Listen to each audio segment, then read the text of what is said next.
संगच्छध्वं संवदध्वम्। आनंद वचनामृतम तृतीय खंड।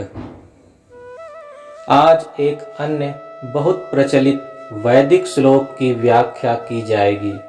वह श्लोक है संगच्छध्वं संवदध्वं समवो मनांसि जानताम देवा भागम यथा पूर्वे संजानाना उपासते समानीव आकुति समाना हृदयानिवः समानमस्तु वो मनो यथा वह सुसहासति।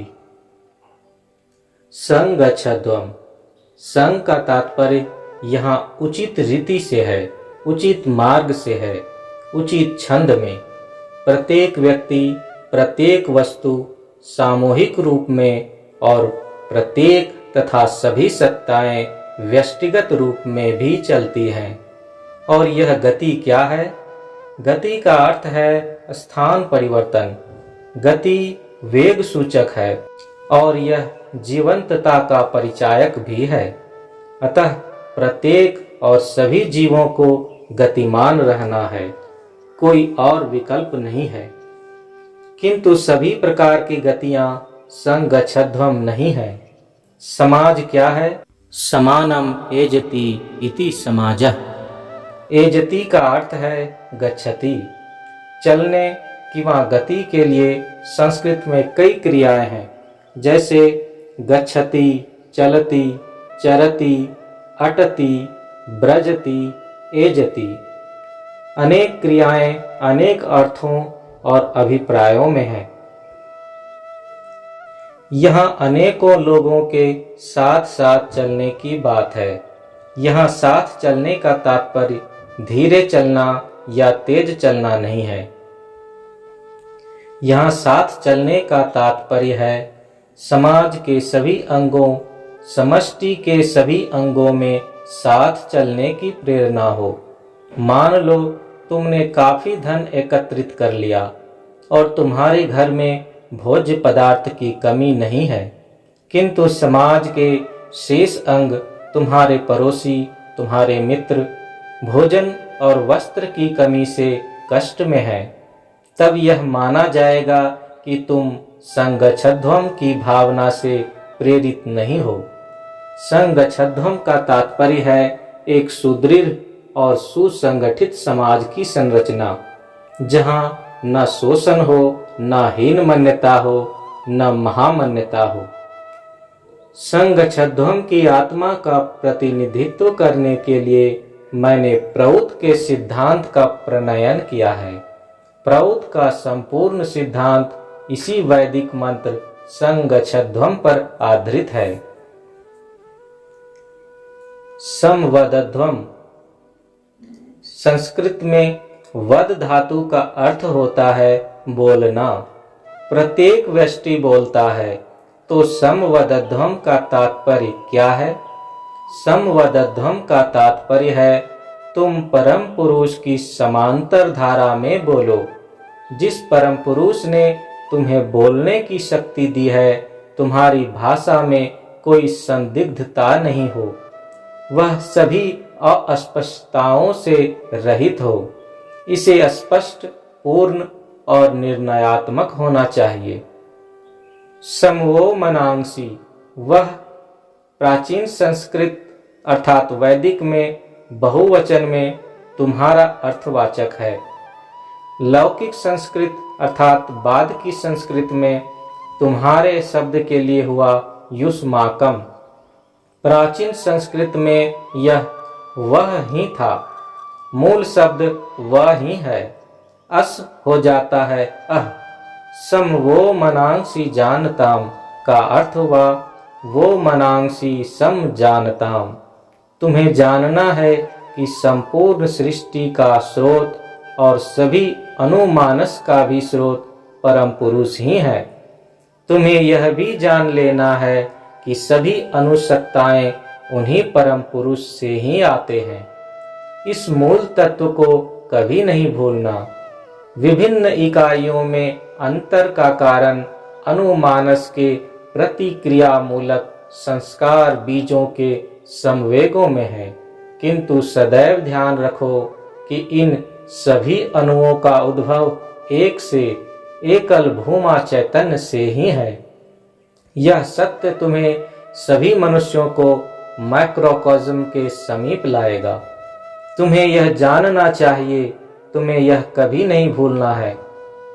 देवा भागम यथा पूर्वे संजानाना उपासते। देव शब्द दिव मूल धातु से आया है।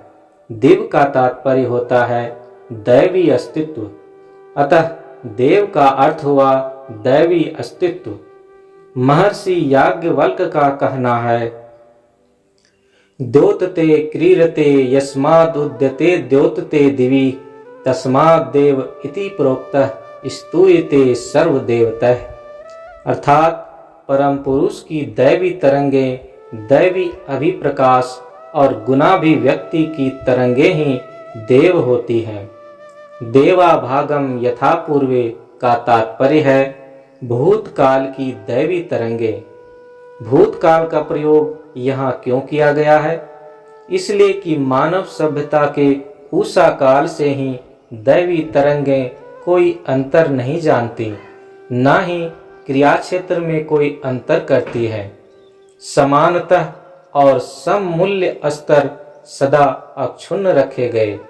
ध्यान रखो, यह हवा, यह पानी, यह प्रकाश, यह श्वसन और ऐसी अन्य अनेक वस्तुएं सबके लिए समान रूप से आवश्यक हैं और उनमें भेद नहीं रखा गया है। समाज में जो भेद देखते हो वह निहित स्वार्थी तत्वों द्वारा सृष्ट है, उन सभी भ्रष्ट चरित्र व्यक्तियों द्वारा और उनके द्वारा सृष्ट हैं जो अनैतिक हैं, पतित हैं। अतएव तुम लोगों को इन अनैतिक लोगों के दुष्कर्मों का समर्थन नहीं करना चाहिए। तुम्हें चाहिए दैवी तरंगों का अनुकरण, अर्थात व्यष्टि में भेदभाव नहीं करना चाहिए। देवा भागम यथा पूर्वे संजानाना उपासते। दैवी अभिव्यक्तियों का नियम है कि कोई भेद न रहे। यह न केवल उन देवताओं का कर्तव्य था, बल्कि यह उनकी उपासना थी, उनके आस्तित्विक अग्रगति का अभिष्ट थी। समानी व आकुति। जब सब कुछ एक ही स्रोत से, एक ही परमपिता से उत्पन्न होता है और अंततः एक ही लक्ष्य में समाहित हो जाता है, तो प्रत्येक और सभी के हृदयों में समान अपेक्षाएं होती हैं, समान इच्छाएं होती हैं। किंतु भ्रष्ट लोगों के कार्यों से शोषित दलित लोग अपना लक्ष्य भूलने को विवश हो गए। जीवन के परम लक्ष्य से वे दूर हो गए। ऐसा कदापि नहीं होना चाहिए। प्रत्येक व्यक्ति को परम पुरुष को प्राप्त करने की स्वाभाविक इच्छा की पूर्ति करने का सुयोग मिलना चाहिए। समाना हृदयानिवः। जब सब कुछ एक ही परमपिता से उत्पन्न होता है और जब अंत में उस चरम लक्ष्य में ही मिल जाता है, तो क्या मनुष्य मनुष्य में भेद होना चाहिए? नहीं, कदापि नहीं। प्रत्येक व्यक्ति को अवसर मिलना चाहिए, उनके अनुकूल परिवेश भी बनाना चाहिए, ताकि कोई यह ना अनुभव करे कि विकास का पथ सदा के लिए अवरुद्ध हो गया है अथवा बंद कर दिया गया है। सभी व्यक्तियों को यह अनुभव कराना होगा कि इस अभिव्यक्त विश्व के सभी व्यक्ति एक ही बृहत मानव परिवार के अंग हैं। एक चौका, एक चूल्हा, एक है मानव समाज। समान मस्तु वो मनो। सभी अनुसत्ताएं उसी एक भूमा सत्ता से बनी हैं। अंततः वे सभी अनुसत्ताएं उसी एक भूमा सत्ता से मिलकर एकाकार हो जाएंगी। अतः जब वे इस समाज में हैं, इस प्रतिमान विश्व में, उन्हें सदा स्मरण रखना चाहिए कि वास्तव में वे एक हैं। एक अस्तित्व विभिन्न भौतिक संरचनाओं के माध्यम से अभिप्रकाशित है। यह अवस्था पैदा करना कोई कठिन कार्य नहीं है, और जब यह अवस्था पैदा हो गई तो क्या होगा? तभी यह समाज वास्तविक आत्मा के अनुकूल समाज बनेगा। सभी मनुष्यों के जीवन का यही सर्वोच्च और सर्वश्रेष्ठ उद्देश्य है। जो इस महत् उद्देश्य को स्वीकार नहीं करते अथवा जो इसे भूल जाना चाहते हैं, वे यथार्थतः मानव समाज के शत्रु हैं। जो जातिवाद का समर्थन करते हैं, जो वंश परंपरा के पोषक हैं, जो प्रांतीयता, राष्ट्रीयता, यहाँ तक कि अंतरराष्ट्रीयता के पोषक हैं, वे सभी के सभी बृहत मानव समाज के शत्रु हैं। मानव समाज मात्र एक वाद पर आधारित है और वह होना चाहिए विश्व एकतावाद। श्री श्री आनंद मूर्ति, पटना, 12 अक्टूबर 1978।